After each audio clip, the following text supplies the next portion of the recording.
विद्यार्थिनीचा विनयभंग कारंजा लाडचा युवक अटकेत।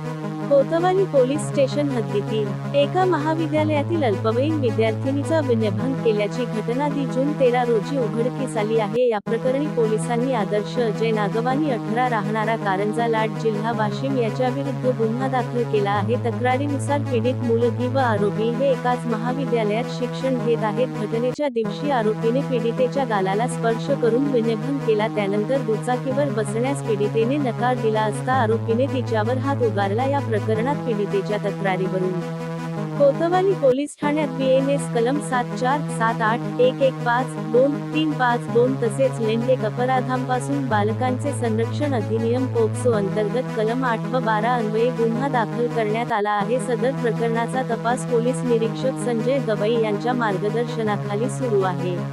आमच्या चॅनलला फॉलो करा व लाईक